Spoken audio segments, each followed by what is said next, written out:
Hey, what's up guys, welcome back to askNK. Today we have an interesting tool from Turang called ByHand, and ByHand is a simple and yet interesting tool that you can use to do your sculpting. This tool reminds us so much about Sculptris Pro and also Zbrush Core Mini, but the plus side to this one is this has even way more features, and you can simply go ahead and grab these and start sculpting totally for free, as this tool is made available by Turang, the very same creator of Anastomia, an interesting anatomical tool for artists which you can also go ahead and check out.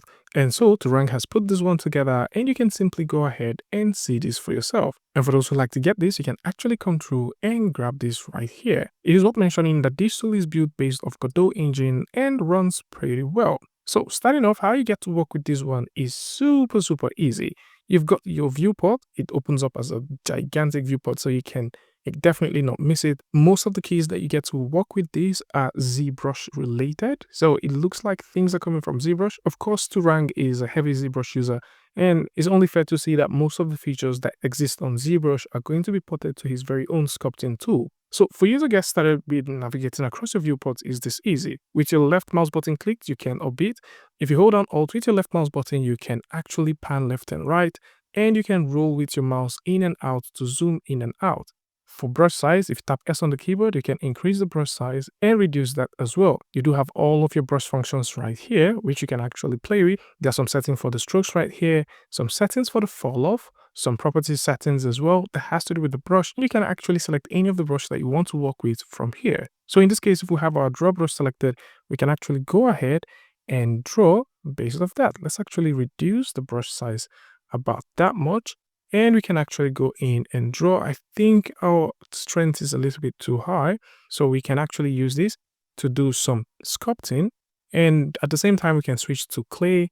We can increase our brush size and also use the clay brush. If you like to smooth things out, if you hold down shift on the keyboard, you can smooth things out. If you would like to invert, so in this case, if we sculpt, we're sculpting forward. If we like to invert that, we can hold down Alt just like you have in ZBrush, and you can invert parts as well. For those who might be thinking about symmetry, there's also symmetry. Now you get to access symmetry from the transform menu. So if you go over to the transform menu, you can turn on symmetry, and once you have that selected, you can also select the axis. Over here, we've got some settings as well that has to do with you being able to frame your mesh. So just in case you've got your mesh far out, maybe somewhere like so, you can also go ahead and frame the mesh from here. I would want to believe that the shortcut key, which is F, works with this. And yes, it does, which is also pretty similar to what you have with ZBrush. If you go down here, we can also turn on the Gizmo so that we can move things around. And I will also want to believe that the Gizmo key works. Of course, you can turn that on from here. If you click there, you can turn on the Gizmo. If you tap Q on the keyboard, that also works in that regard. So with this, you can move stuff left and right, up and down, rotate them if you want. You would also notice that we've got backface culling happening here. Let's go ahead and check for that. That should be within object. Let's see. And yep, you've got that right there as well. So this has most of those very basic cool features that comes with ZBrush. If we go over to the preference, you notice we've got a couple of things, which includes the theme. So you can change the theme however you want. I think that should be called window. So it's set to video. So I guess that's if you want to be in full screen, or if you just want to be in the Windows screen where you can go in and minimize and maximize stuff. Over here, we've got hotkeys, so you can import and export your hotkeys. You can also turn on autosave so that you can have things going.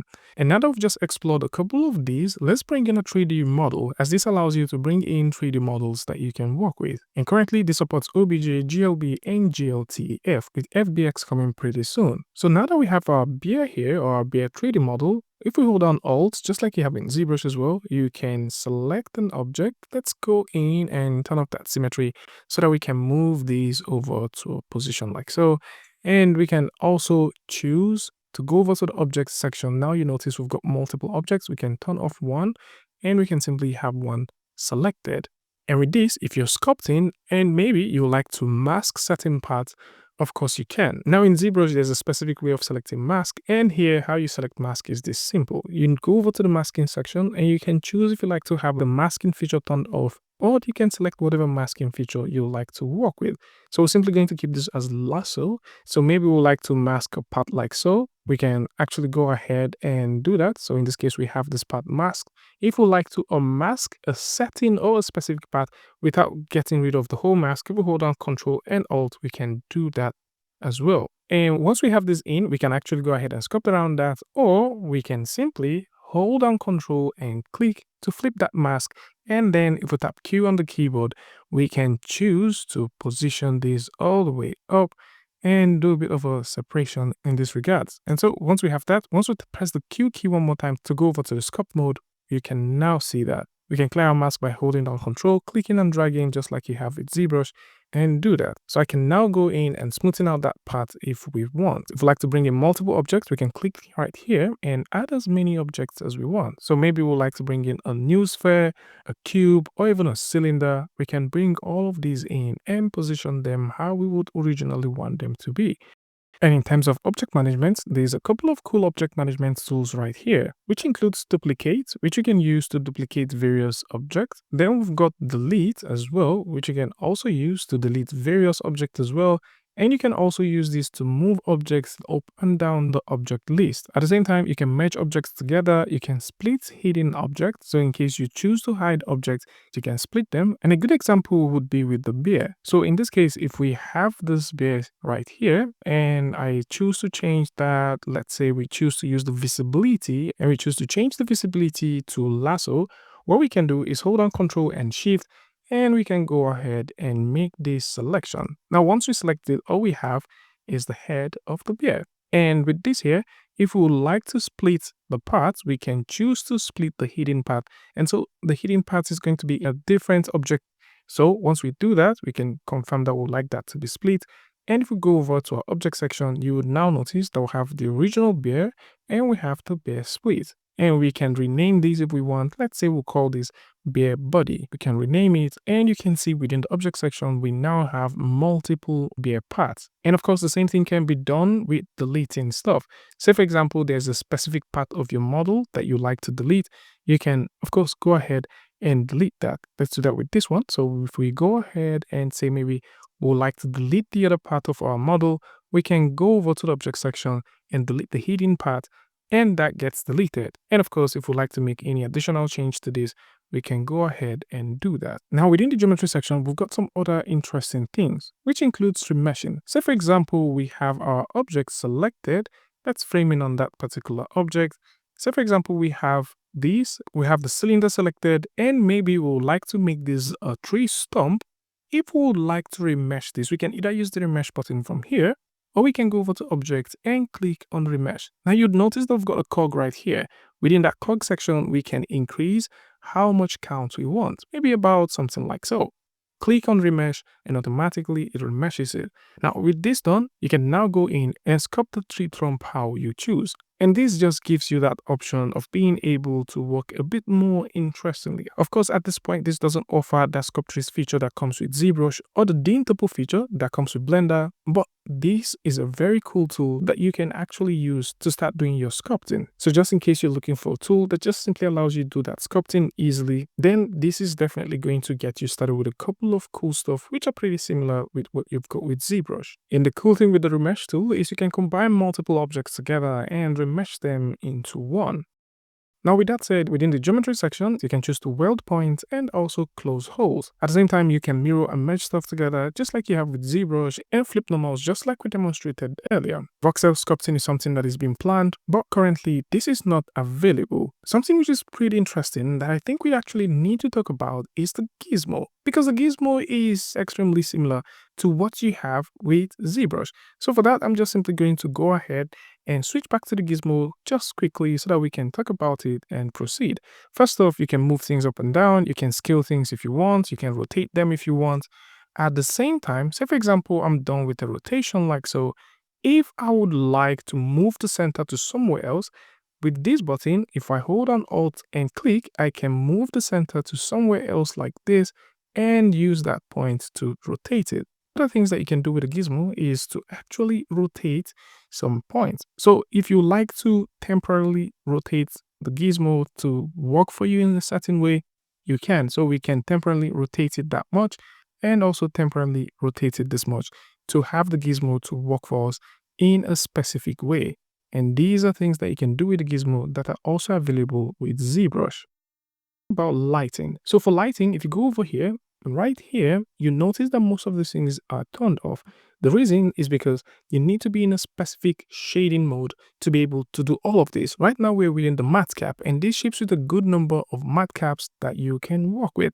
So you can actually go ahead and select any of these matcaps that you like, or any of these matcaps that feels comfortable as you sculpt, and you can select them. However, if you like to just simply light things up, you can use the realistic shading lit option to do that. If you like to see the flat shading of your models, you can see that. If you like to see the wireframe, you can see that. If you like to see wireframe unshaded, you can also see that as well. Now, to see this, you need to be in one of these 4 categories to be able to actually preview and see them. So I'm just going to go in and zoom so you can see that as it is. Now, if we go all the way back to our material and we turn this off and turn on lit, you would see that we're having an image-based lighting within our viewport. And this is where the lighting tools comes in very handy. So for that, I'm just simply going to orbit around so that we can take a closer look.